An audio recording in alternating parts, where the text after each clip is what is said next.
In a quiet Montana town, a retired narcotics officer thought he had left danger behind. But one afternoon, inside a small grocery store, his loyal German shepherd suddenly barked, loud, sharp, relentless, at a pregnant woman no one had ever seen before. Everyone was confused, except him.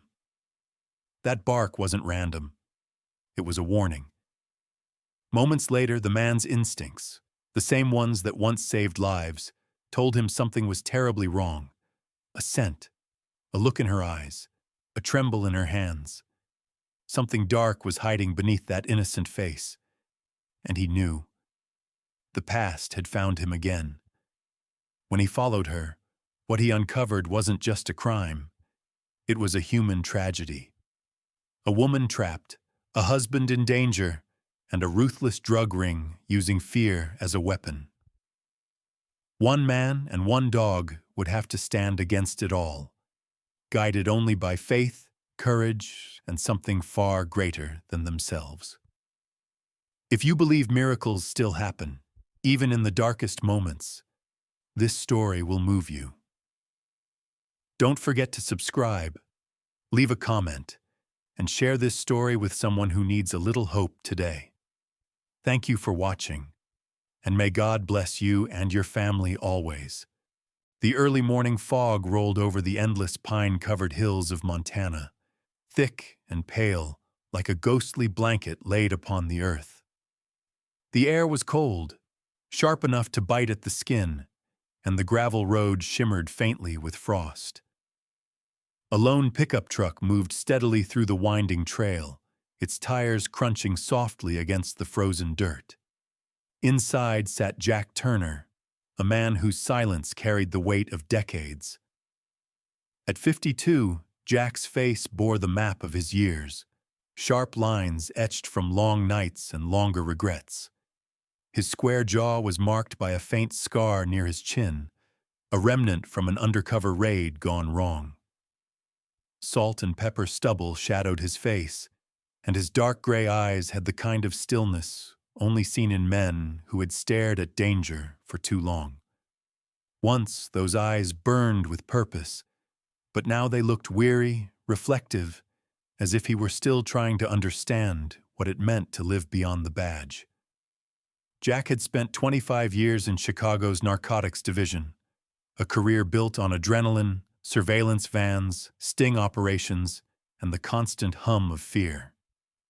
He had been good at it, maybe too good. But the city had taken its toll. He lost partners, friends, and a marriage that collapsed under the pressure of late nights and too many secrets. The final straw was the death of his partner, Tom Delgado, during a warehouse raid 2 years ago. Jack had given the order to move in, only to watch Tom fall in a spray of gunfire. The guilt never left. It lingered like the smoke of a fire that refused to go out. In the passenger seat sat Rex, an 8-year-old German shepherd with thick tan and black fur that had begun to gray around the muzzle. His ears stood tall, and his amber eyes gleamed with alertness and loyalty. Rex had once been the department's finest K9, disciplined, intelligent, and fiercely protective of his handler. Over the years, he had saved Jack's life more times than Jack could count. But the streets of Chicago had nearly broken him too. An explosion during a bust left Rex partially deaf in one ear and with a small scar above his right paw. Retirement had been as necessary for Rex as it was for Jack. As the truck descended into the valley, the fog began to thin, revealing Redwood, a small town nestled between a lake and a stretch of evergreen forest. The air smelled of pine and damp earth, a scent that carried memories of Jack's childhood. Summers spent fishing with his father, autumns filled with golden leaves, and winters when the world turned silent under snow. But that was decades ago. The town had changed. New stores lined the main street, and the old diner now had neon lights that flickered blue and white in the morning haze.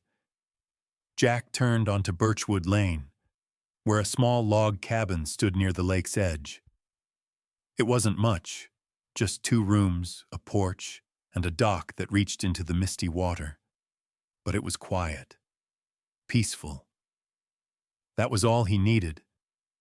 As he parked the truck and stepped out, his boots crunched against the frost. The cold air filled his lungs, and for the first time in years, he felt something close to calm. Rex jumped out beside him, sniffing the air eagerly before bounding toward the lake, his tail wagging slightly. Inside the cabin, dust hung in the beams of morning light. Jack set down his duffel bag and took a slow look around. The place had been empty for years, but it felt alive in its stillness. The scent of old wood, the faint echo of wind through the cracked window. He rolled up his sleeves, revealing forearms marked by old scars and a tattoo from his military days before he joined the force. "Well, buddy," he muttered to Rex, who was watching him from the doorway. "Looks like this is home now." Rex gave a low bark in agreement, tail thumping once against the floor. The following days fell into a rhythm Jack hadn't known in years. He woke early, brewed coffee on a rusty percolator, and took Rex for walks around Maple Street, where the locals had begun to recognize the quiet man and his aging dog. The townspeople greeted him politely, but with the wary distance small communities often give to outsiders. Still, a few faces stood out. Mr. Harris, the gray-haired owner of the general store, always ready with a story, and Nora, a widow who ran the town's small diner, her laughter warm and constant. Jack rarely said much. His voice was low, gravelly from years of shouting over sirens and smoke. He preferred to listen, observing the rhythm of town life, the mail truck rattling down the road, kids tossing snowballs outside the school, and the church bell that rang every noon. But even in peace, a part of him stayed vigilant, scanning faces, watching movements, assessing danger. It was a reflex he couldn't turn off.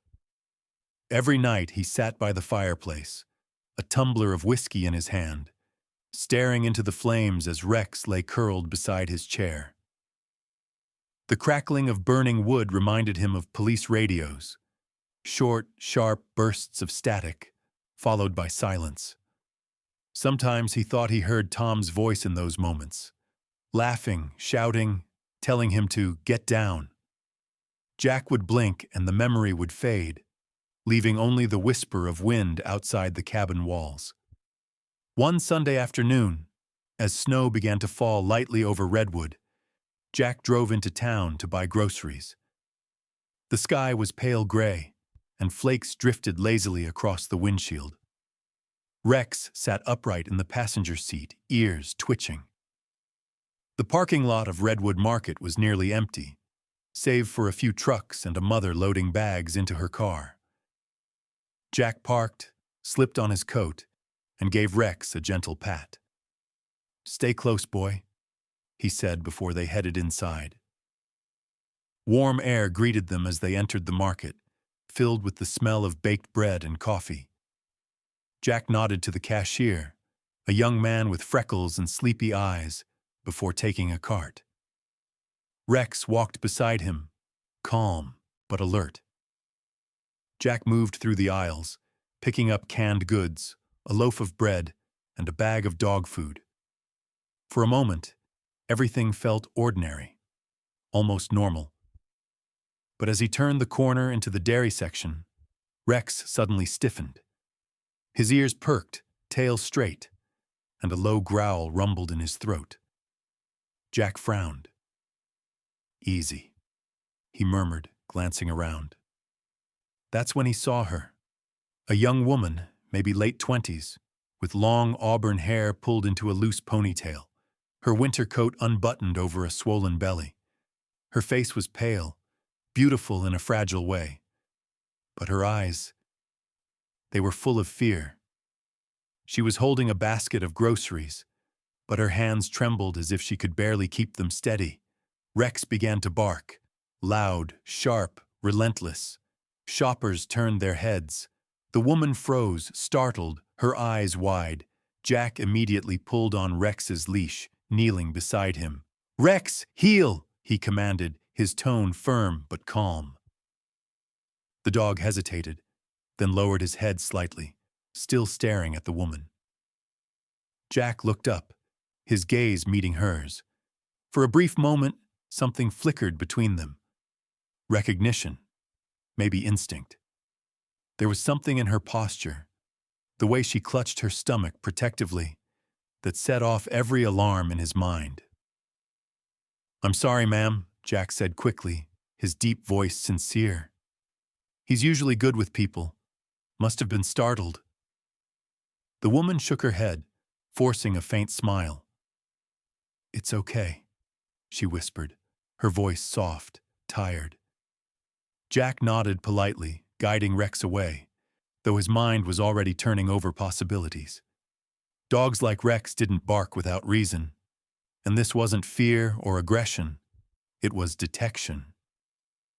He had seen that look in Rex's eyes before, during raids, when something dangerous was nearby. As Jack paid for his groceries and stepped outside into the falling snow, he glanced back through the glass window. The woman was still there, speaking quietly to a man who had just entered, tall, nervous, looking around too much. Jack's instincts tightened like a coil in his gut. He didn't know who they were yet, but he could feel it. Trouble had found him again, even in the quiet heart of Redwood. The snow from the previous night still clung to the curbs of Redwood's narrow streets, now melting under the weak morning sun. Jack Turner sat at the small table by the cabin window, sipping coffee gone lukewarm. The steam curled faintly, mingling with his thoughts. He hadn't slept well. His mind kept replaying the scene at the market, the barking, the woman's trembling hands, the faint scent that Rex had reacted to. He knew that kind of bark.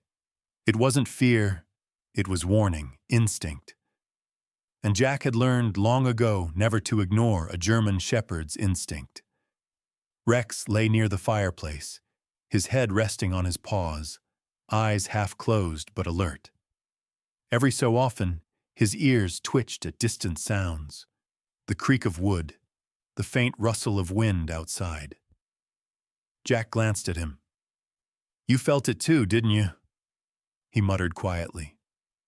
Rex gave a low huff, as if confirming it. Later that afternoon, Jack drove back into town, snow slush crunching beneath the tires. He wasn't sure why he returned, maybe habit, maybe curiosity, but his gut told him the encounter at the market wasn't random. Redwood was small. You didn't just vanish here without being noticed. Parking a block from the market, he leaned against his truck, scanning the street with the eyes of a man who had spent a lifetime reading danger. It didn't take long before he saw her again. The same young woman, Emily Davis. She was walking carefully down the street, a canvas grocery bag clutched tightly against her chest. The afternoon sun caught the red tones in her hair, but her face was pale and tense. Up close, she looked younger than Jack had thought. Late 20s, early 30s maybe. But the lines of exhaustion beneath her green eyes told a harder story.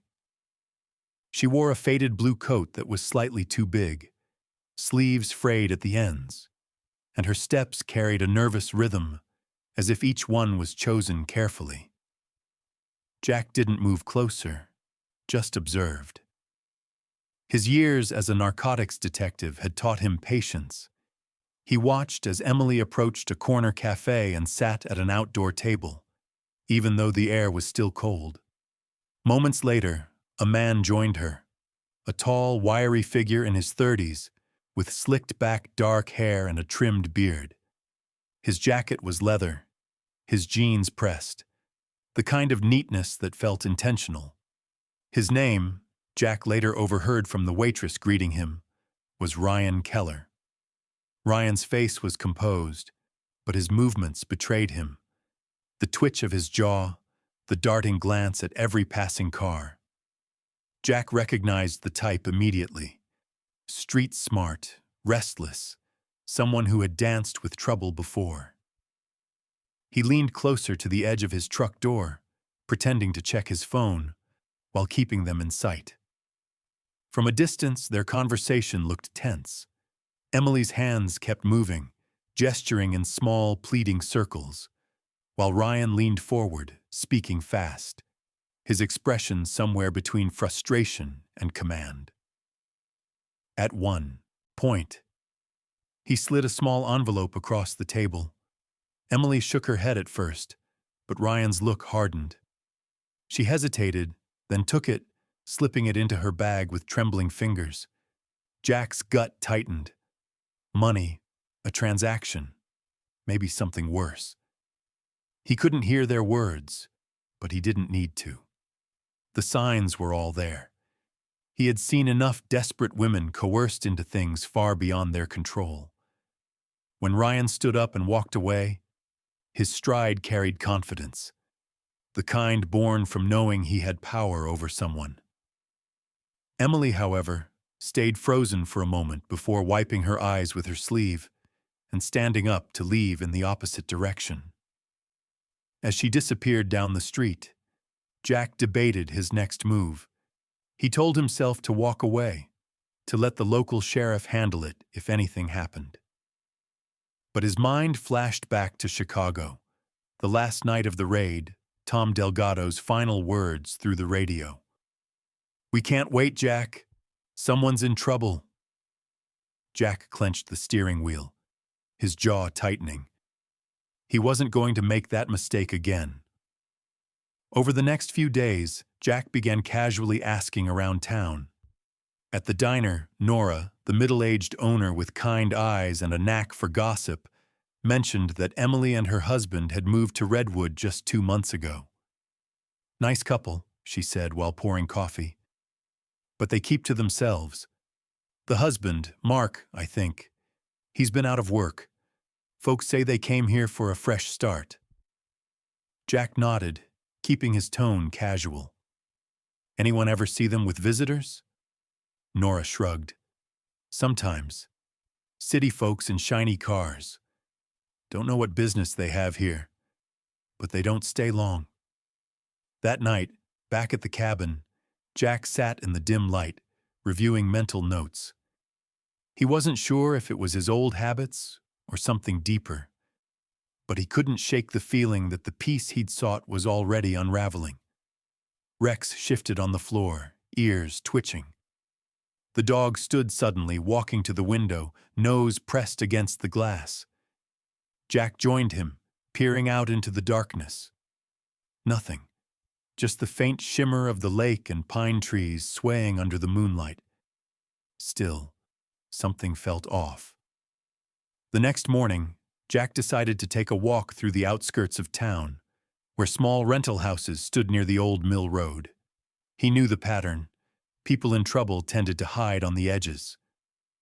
As he passed one of the weathered homes, he spotted a familiar figure, Emily, standing by the porch, talking to her husband. Mark Davis was in his early 30s, medium build, unshaven, with tired eyes and the restless energy of someone fighting an invisible battle. His once athletic frame now carried a slump of defeat. He wore a plaid shirt, sleeves rolled, revealing arms that bore faint scars, maybe from work, maybe from worse. Jack stayed far enough not to be noticed, but close enough to read their body language. They argued softly. Emily's voice was hushed but urgent. Mark shook his head, gesturing angrily toward the house. Then, after a moment, he leaned against the porch railing, rubbing his temples in frustration. Emily reached for his hand, her expression full of fear and guilt. That's when Jack saw it. A dark sedan parked 2 houses down, engine running, 2 men inside watching them. Their posture wasn't casual. Jack recognized that kind of stillness. Enforcers, waiting. He quietly took a photo with his phone, zooming in on the license plate. As he walked away, heart pounding, he knew two things for certain. The woman was in danger, and whatever she was caught in, it wasn't small time. Rex trotted beside him, occasionally looking up as if sensing the shift in his master's focus. Jack patted his head gently. "Looks like retirement's gonna have to wait a little longer, buddy." The rain came without warning that evening, rolling over the valley in gray sheets, the sky cracking open with thunder that echoed through the Montana hills. Jack Turner sat in his truck just beyond the tree line, windshield wipers scraping rhythmically, eyes fixed on a rundown complex near the edge of town. The place had once been a sawmill, but now its windows were boarded, and the faded sign out front read, "Henderson Storage and Freight." The lights inside flickered faintly, the kind of artificial glow that spoke of hidden deals and men who never wanted to be seen. Rex sat upright in the passenger seat, fur damp from the earlier drizzle, ears tilted forward. The dog had been restless all day, pacing near the door of the cabin as if sensing Jack's growing obsession. Now, in the rain-soaked silence, both of them were focused on the same place. Through his binoculars, Jack watched a van pull into the lot. Two men stepped out, one heavy-set, the other tall and narrow-shouldered. The heavier man, Vince Rourke, wore a dark parka with the hood down despite the rain. His bald head glistened under the dull light, and a jagged scar split his eyebrow in half. Vince had the look of a man who used pain as currency.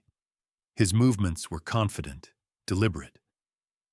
Jack had seen his type before, mid-level enforcers, the kind who enjoyed their work too much. The second man was younger, jittery, eyes darting around as if haunted. His name, Jack would later learn, was Eddie Coleman, barely 25, with hollow cheeks and the pale, twitchy skin of a long-term meth user. Eddie moved with the nervous energy of someone who feared both his boss and his own reflection. From the shadows, another figure emerged, Ryan Keller. The sight of him confirmed what Jack already suspected. Keller wasn't just coercing Emily. He was the messenger for something larger. Jack zoomed in with his camera, capturing Keller's movements as he handed a duffel bag to Vince. The exchange was brief, mechanical, but Jack caught the outline of plastic-wrapped packages inside the bag. Drugs. The same kind that had torn families apart back in Chicago. The same poison that had taken Tom Delgado's life 2 years earlier when a raid went south.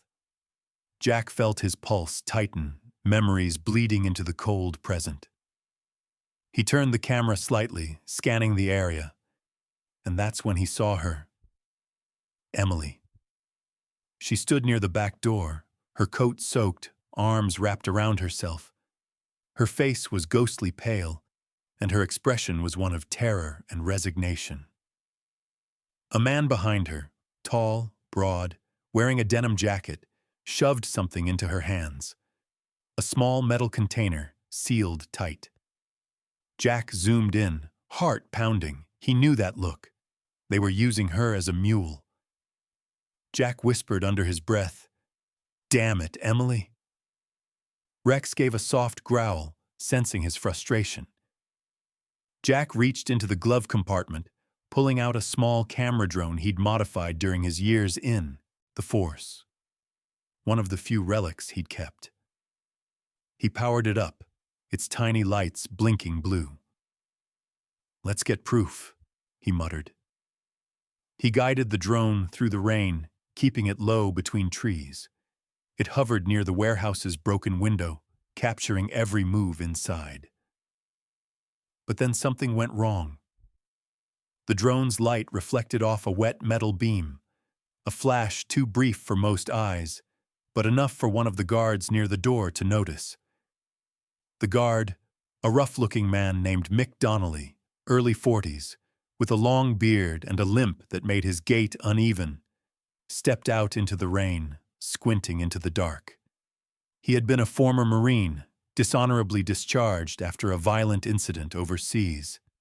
Years of bitterness had hardened him, and now he worked for whoever paid. Mick raised his flashlight, scanning the trees. "Who's out there?" he barked. Jack cursed under his breath and shut down the drone, slipping quietly from the truck. He signaled Rex with a low whistle. They moved through the trees like shadows. Jack circled behind the warehouse, camera still rolling from his shoulder rig.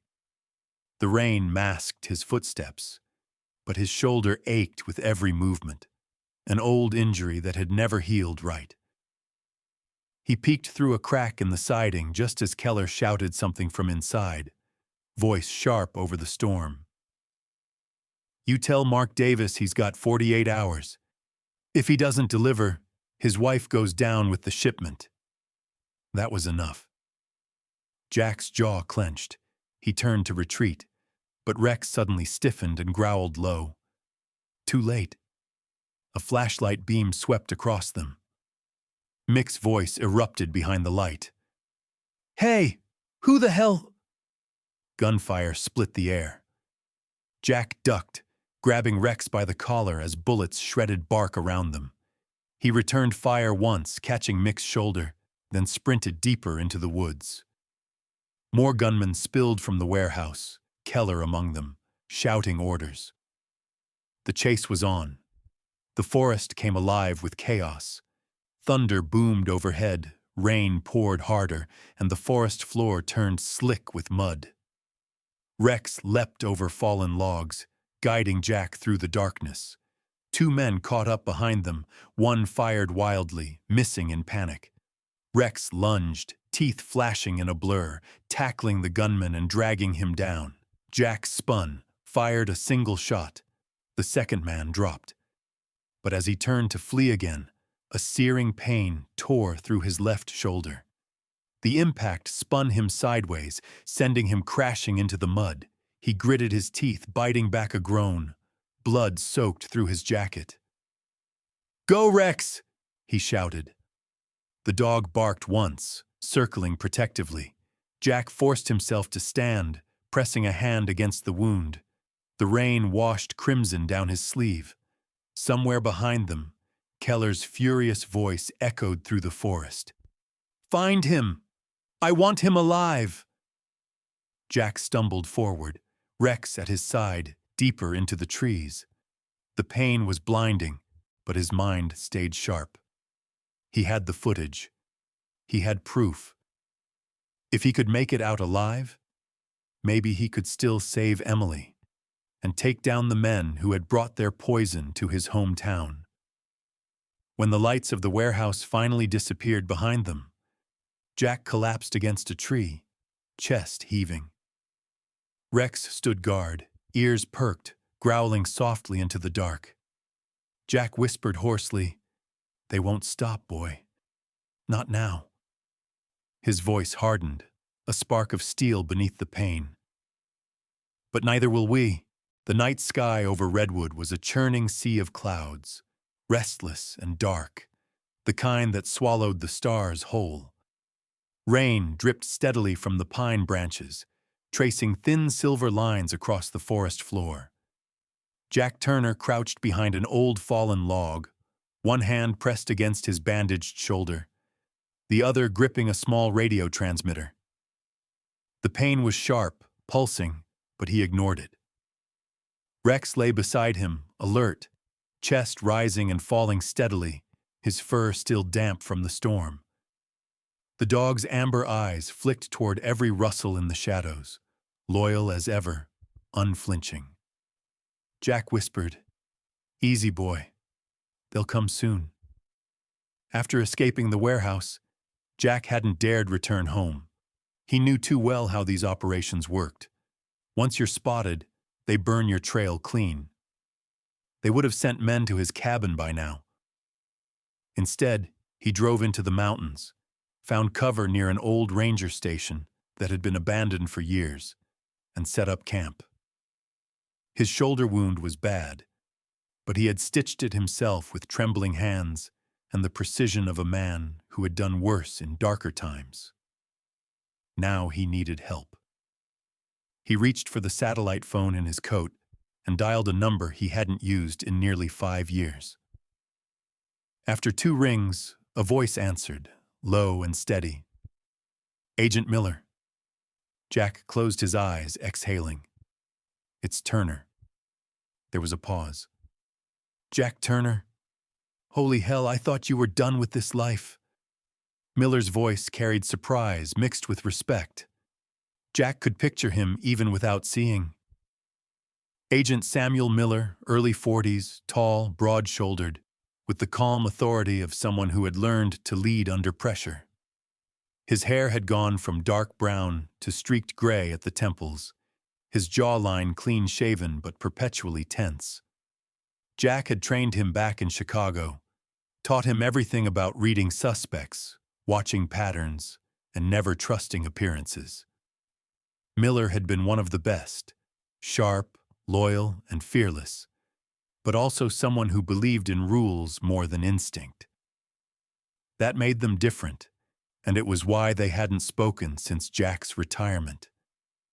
"I'm sending you something," Jack said, voice firm despite the pain. "Coordinates, photos, and drone footage. Redwood, Montana. They're running a shipment out of an old mill. Keller's there, and they've got people inside. Civilians being used." He hit the send button on his device. A brief silence followed. "Got it," Miller replied. "Jack, are you hurt?" "Just a scratch," Jack lied. "I'll hold them until you arrive." "Hold them? Turner, don't do anything stupid. You're not DEA anymore." Jack gave a dry laugh.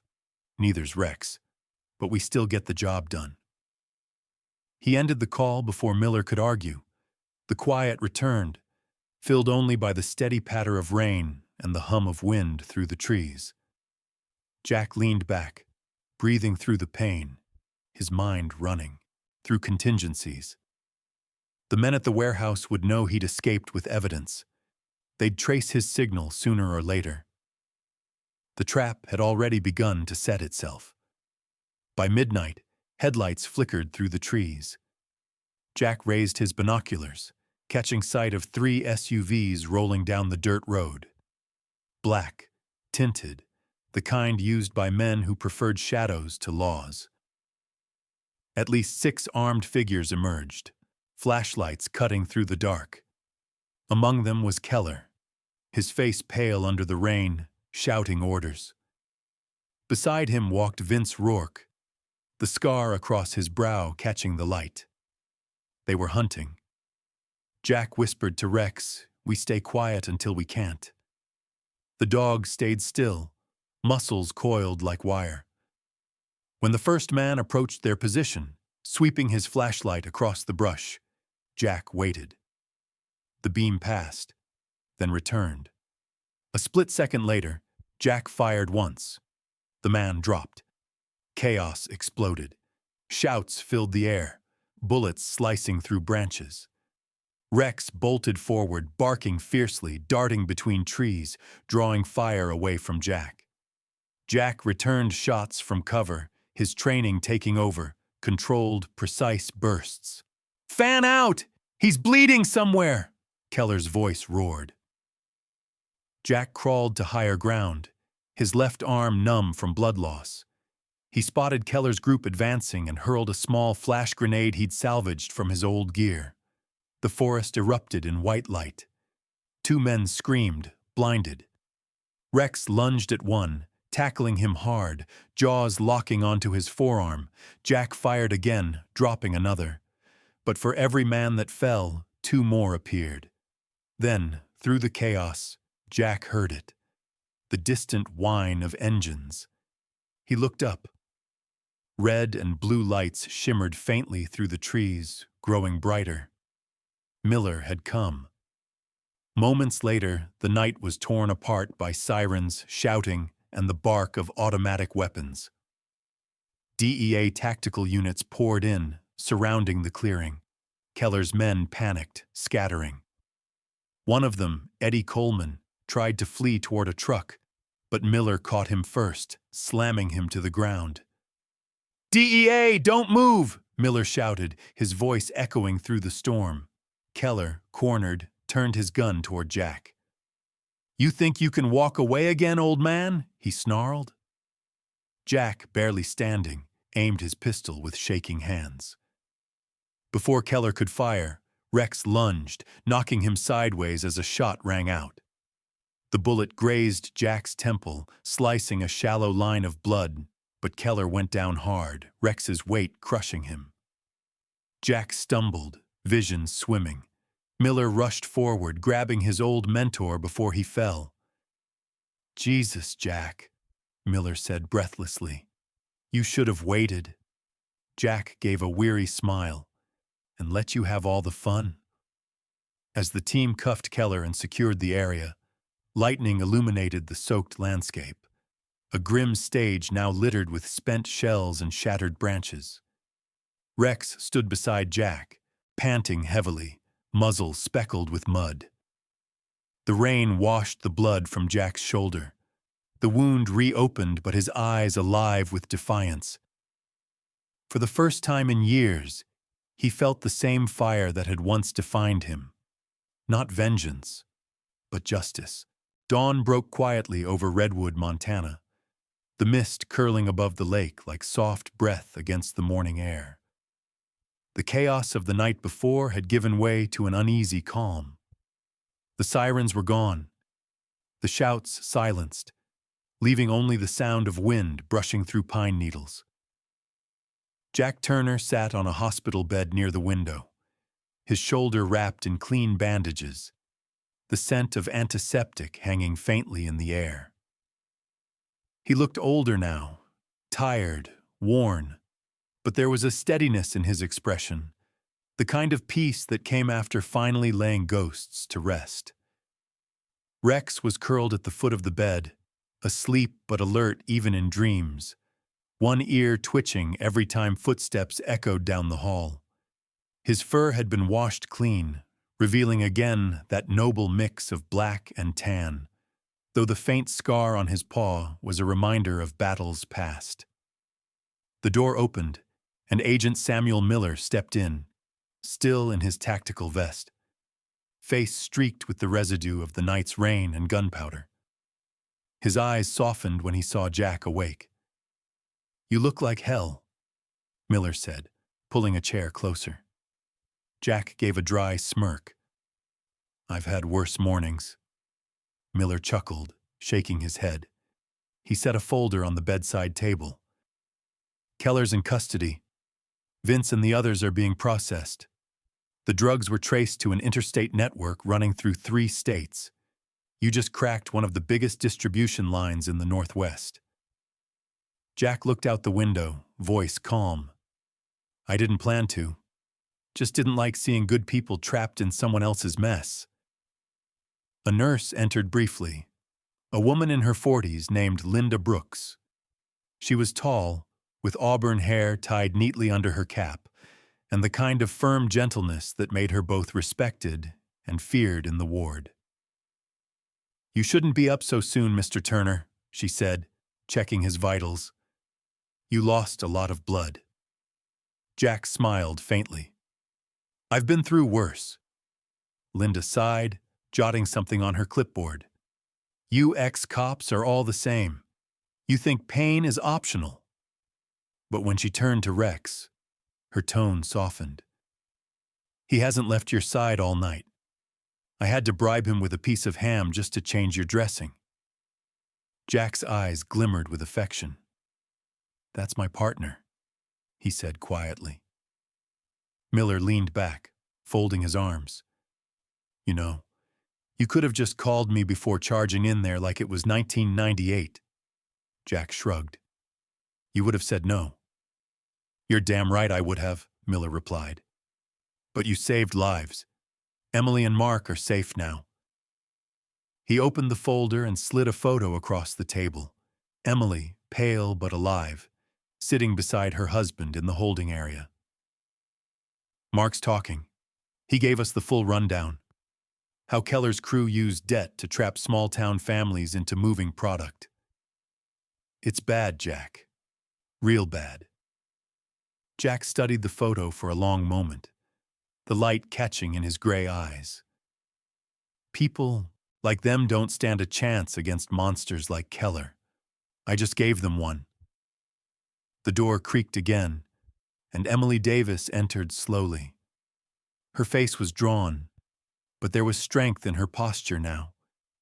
She wore a plain gray sweater, her red hair tied back, and her hands, still trembling slightly, rested protectively over her belly. I wanted to thank you, she said softly.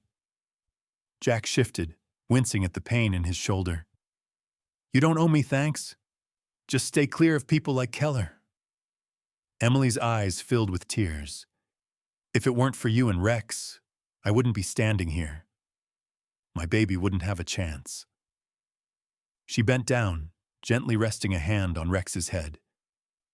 You're a hero too, she whispered. Rex's tail thumped softly against the floor.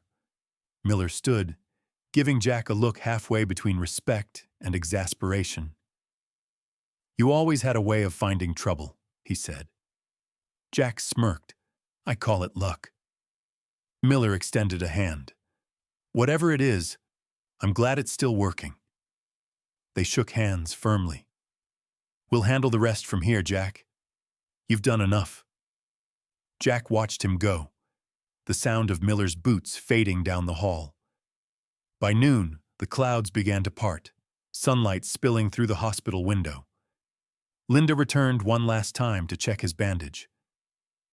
You're good to go, she said, smiling. Just promise me you won't get shot again anytime soon. Jack grinned. No promises. Later that afternoon, he walked out of the hospital, Rex padding beside him, leash loose in his hand. The air was crisp and bright, the kind of morning that seemed to wipe clean the stains of the past. Across the lake, the snow-capped peaks shimmered under the Montana sun. Jack stopped near the water's edge, unbuckled the shoulder holster he had worn out of habit, and dropped it gently into the truck bed. Then he reached into his jacket pocket and pulled out his old police badge. Tarnished, scratched, but still heavy with meaning. He ran his thumb over it once before hanging it on the rearview mirror. Rex barked once, trotting ahead, tail wagging. Jack smiled. All right, partner, he said quietly. Let's go home. They walked toward the cabin road, sunlight catching on the lake behind them. The world calm for the first time in years.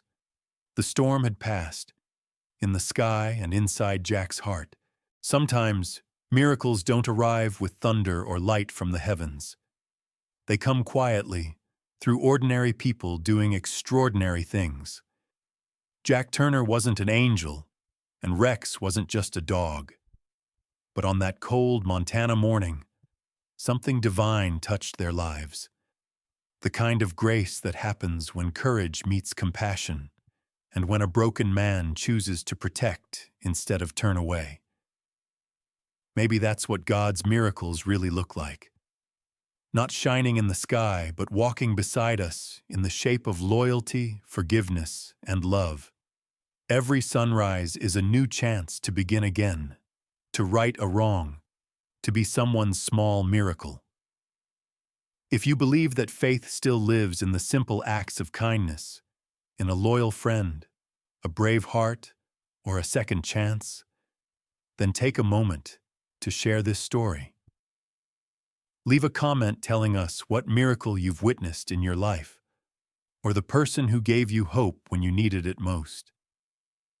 Subscribe to our channel for more stories that remind us that light always returns after the storm. And may God bless you and your loved ones, today and every day ahead.